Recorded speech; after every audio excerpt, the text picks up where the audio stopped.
अस्सलाम वालेकुम व्यूअर्स, मेरा नाम अली है और आज की वीडियो में मैं आपसे डिस्कस करूँगा पुर्तगाल में आप अपना ड्राइविंग लाइसेंस किस तरह कन्वर्ट करवा सकते हैं पोर्टुगीज़ ड्राइविंग लाइसेंस में।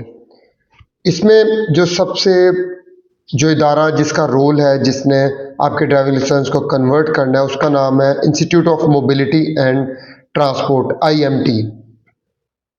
पुर्तगाल के अंदर जो सबसे मज़े की बात वो ये है कि जब आप बाकी यूरोपियन कंट्रीज़ में जाते हैं तो आपको वहाँ पे ड्राइविंग टेस्ट पास करना पड़ता है और उसके बाद आपको ड्राइविंग लाइसेंस मिलता है। अब ड्राइविंग लाइसेंस मोस्टली जो ड्राइविंग के जो ये टेस्ट होता है और क्लासेस वगैरह आपको उस मुल्क की लोकल लैंग्वेज में लेनी पड़ती हैं, तो जो एक बैरियर है।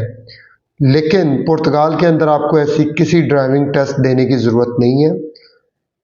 अब आपको चाहिए क्या, जब आपने अप्लाई करना है तो सबसे पहले आपका जो है निफ नंबर बना हो एटलीस्ट।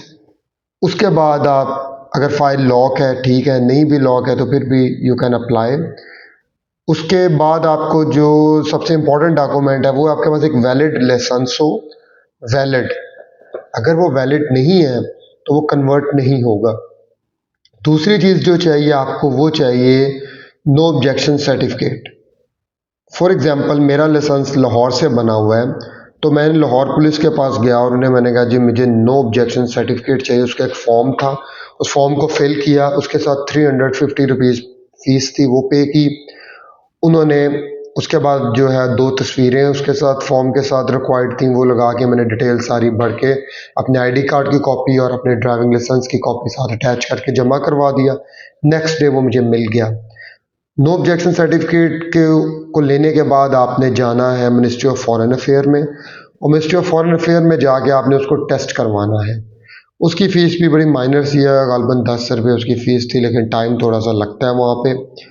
उसके बाद आप जब पुर्तगाल में आ गए हैं तो आपने लाइसेंस जो है ना वो अप्लाई करना है। तो ये आपको पता हो कि पुर्तगाल के अंदर आप कौन कौन सी कैटेगरीज में लाइसेंस बनते हैं।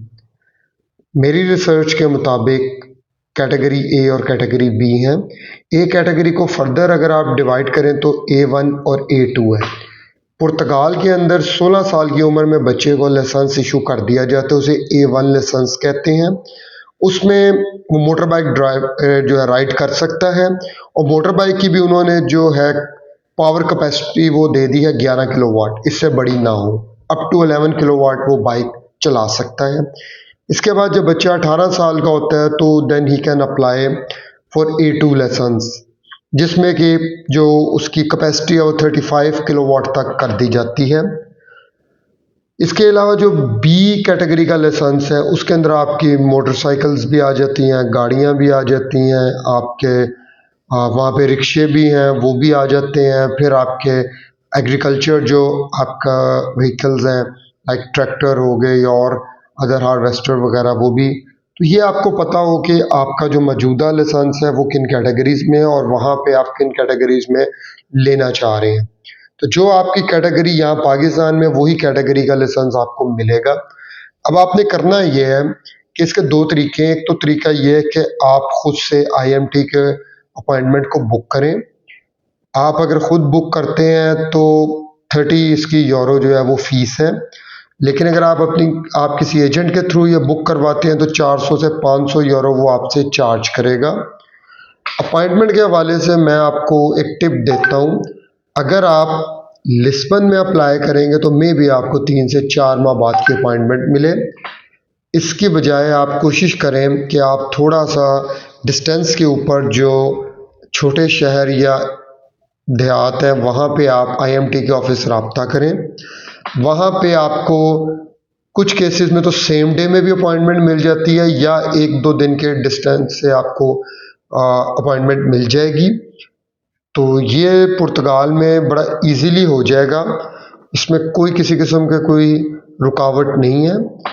आपको इसके हवाले से मज़ीद कोई आपको इन्फॉर्मेशन चाहिए हो तो काइंडली आप मुझे कमेंट बॉक्स में कमेंट करें। I will try my best कि मैं जितनी जल्दी हो सके आपको इस पर आंसर करूं। बहुत शुक्रिया, अपना ख्याल रखिएगा। अस्सलाम वालेकुम।